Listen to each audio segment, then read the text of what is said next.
This is the Tackle Talk Podcast, brought to you by American Legacy Fishing and Outdoors, Mossy Oak, and Dakota Lithium.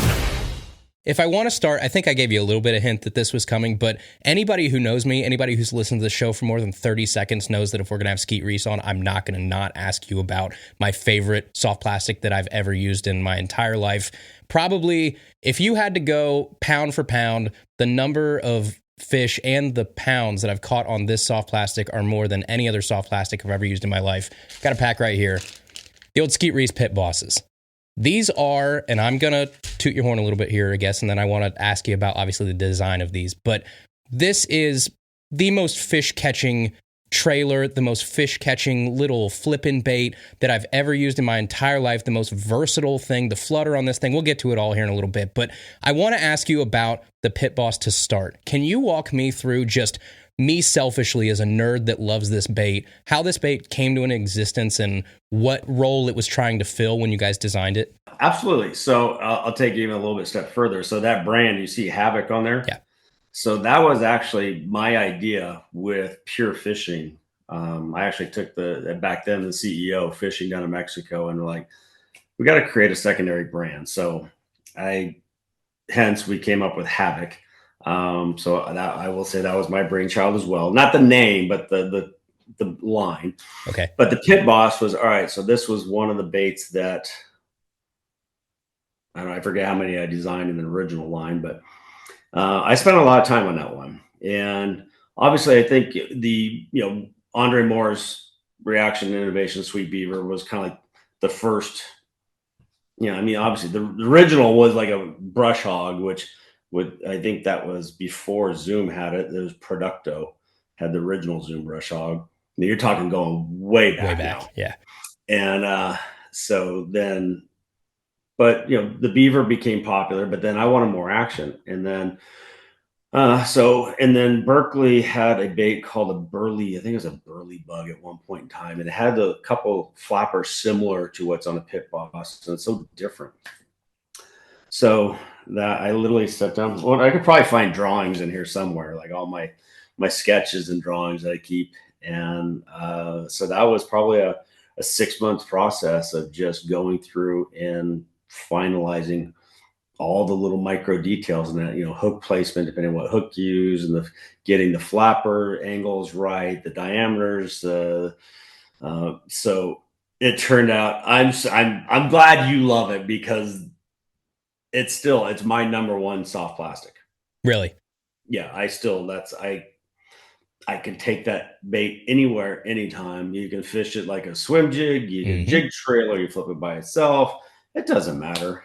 That bait is amazing and just absolutely just crushes them. So was it originally like, I want a jig trailer? Was it I want a flipping bait? Was it I just want something versatile in this lineup? What role was it supposed to play in that overall design of like those 4, 5, 6, 7 baits that you guys started out with? The original design was supposed to be just a standalone creature bait that you could just flip by itself. So small profile, a lot of action.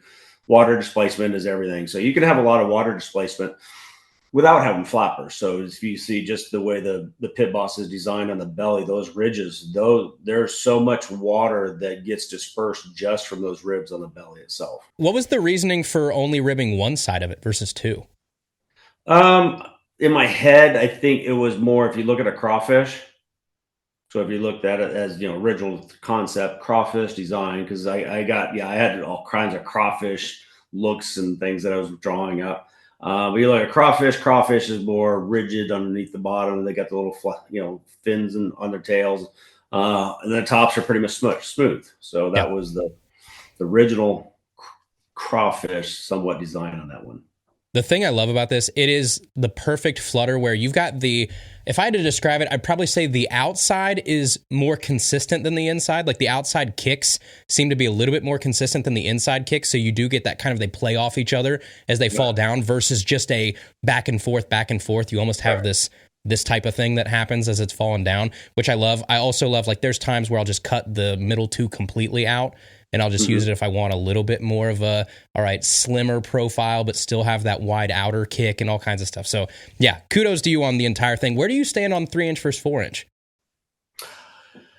4-inch is like the baseline. That's standard. That's what I'm just gonna pull a number out. Maybe 80% of what I throw is the 4-inch.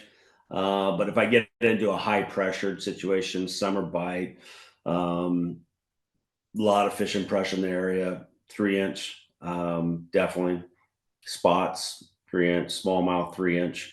A long time ago, I just kind of found out, like, as I threw 3s and threw 4s, I basically just buy all 4s now and I just trim it down if I want to go 3. I like the flap of a 4 better than the flap of a 3, usually. So. I do too. But I look at, like Keith Poche he's been on a tear this last few years, and that's the 3-inch Pit Boss is like his go-to. Yeah.